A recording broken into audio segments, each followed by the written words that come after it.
Me apontem um senador da República que vai ser lembrado eternamente por ter feito uma tarefa em nome da classe trabalhadora, em nome dos mais pobres. Então, eu concordo com ela. Agora, conosco vai ser diferente, e nós acreditamos, inclusive, que diante dos candidatos que estão colocados, que não têm densidade eleitoral,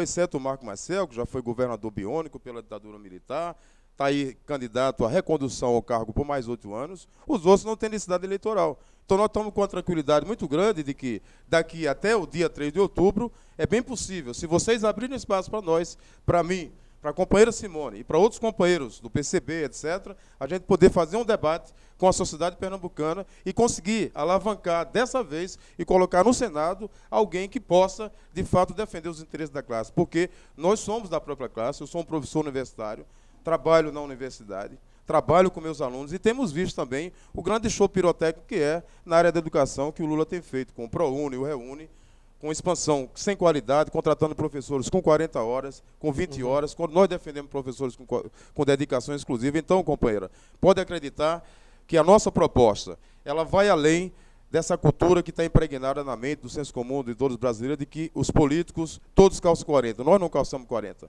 Nós calçamos o sapato igual o da classe trabalhadora e, portanto, você pode confiar na gente, porque no dia a dia a gente tem demonstrado isso através das lutas sociais, da CSP com Lutas, que é uma nova entidade que a gente tem construído, em alternativa à CUT, etc.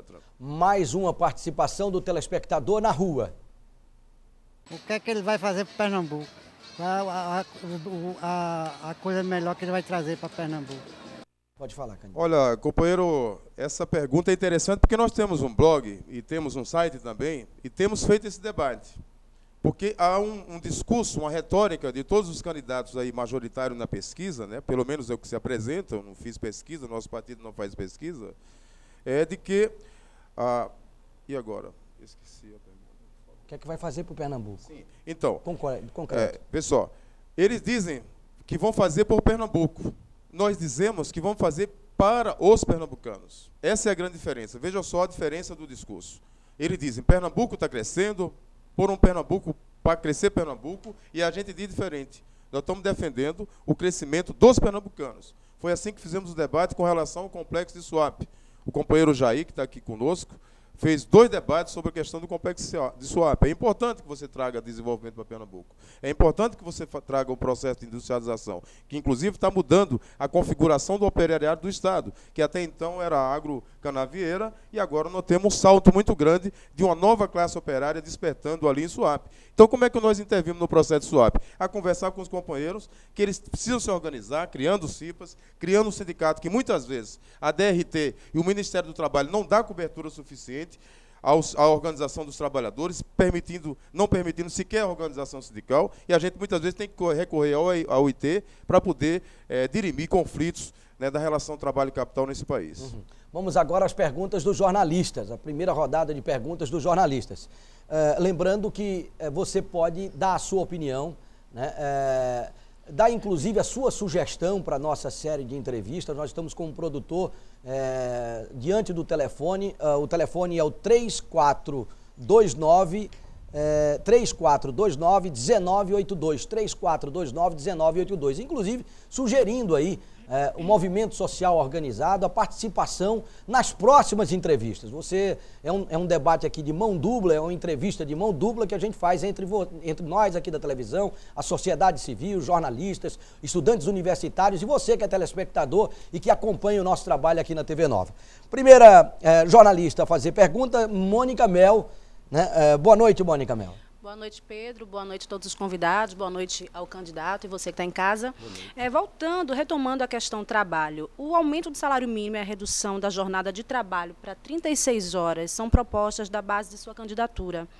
Isso é apenas um sonho traduzido para conseguir votos e que não será possível realizar caso o senhor seja eleito, ou é totalmente realidade a sua execução? E se for realidade, por que governos anteriores não conseguiram efetuar tal feito? Eu vou começar o que o senhor acha que vai fazer a diferença? Então, vou começar pelo final. Os governos anteriores, inclusive o governo Lula, não fez porque ele não tem como plataforma a classe trabalhadora.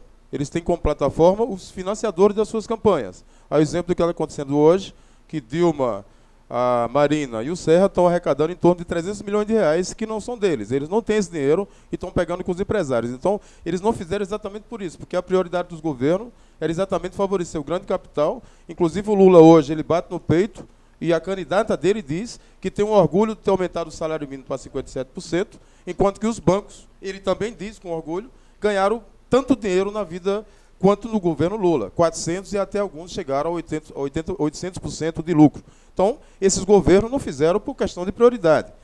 A proposta de 36 horas não é uma proposta irreal, não é um sonho, sob o ponto de vista da classe.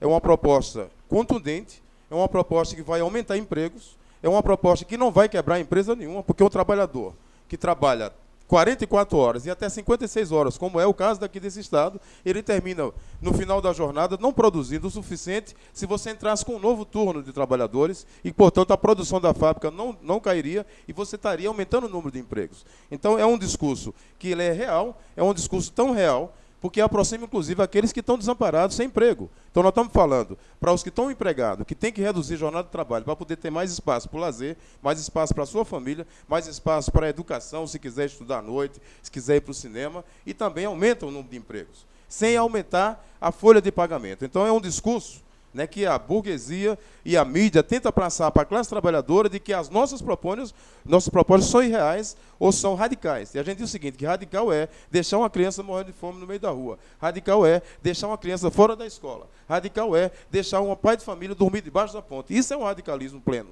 Não é radical defender um salário mínimo de R$2.000, como é constitucional, né, a defesa do salário mínimo para R$2.000, calculado pelo DIEESE, que é um departamento absolutamente respeitado pelos governos, pelo classe empresariada e pelos trabalhadores, tá? E diz que o salário mínimo deveria ser R$2.100 para um trabalhador, ele com a sua companheira, sustentar 2 filhos. Portanto, 4 pessoas deveriam se alimentar bem com R$2.100. Quanto é o salário que o Lula está propondo? R$538. Isso é que é radical, isso é que é um sonho que a gente não gostaria que permanecesse o trabalhador ganhando R$538. Isso é que é um sonho, digamos assim. É uma realidade muito brutal, para não dizer que isso é um sonho. Manuel Guimarães, do blog da Folha de Pernambuco. Boa noite, Manuel. Boa noite, Pedro. Boa noite, Hélio. Boa noite, convidados. Uma das figuras que tem tomado mais presença nas questões eleitorais é a Justiça. A sua candidatura, por exemplo, está sob júdice. No seu caso, um caso um pouco peculiar, porque não foi com a sua documentação que estava irregular. A sua documentação estava correta, mas os seus 2 suplentes é que não apresentaram os documentos necessários. E como é que está essa questão da Justiça? Já está se resolvendo, está para ser julgada? E enquanto isso atrapalha a sua candidatura? Bom, em relação à minha candidatura, não está mais sob júdice. Houve um problema com o Leôncio, que é o meu primeiro suplente, um problema que foi causado pela própria Justiça Eleitoral, que está se modernizando, a parte de informática e tal. Então, o juiz, no primeiro momento, ele deferiu nossa chapa, e no segundo momento, quando ele foi verificar nos arquivos do TRE, segundo informações do assessor do juiz, é que não estavam atualizados os dados. Na verdade, o nosso candidato a primeiro suplente, ele foi candidato a vice-prefeito em Jaboatão, em coligação com o PSOL, e o padre, companheiro que foi candidato a prefeito, apresentou as contas estão no TRE para serem julgadas, e que, portanto, isso não inviabilizava em nenhum momento a nossa chapa. E, em segundo lugar, é porque a legislação de cada eleição ela é atualizada. A legislação de 2008 é diferente da agora. Então, pela premissa número 1 também, não caberia a suspensão do credenciamento da nossa chapa. Já foi julgado, eu tive presente lá, por unanimidade, eles reconheceram o erro e nossa chapa está valendo desde o início. Lógico que houve prejuízo.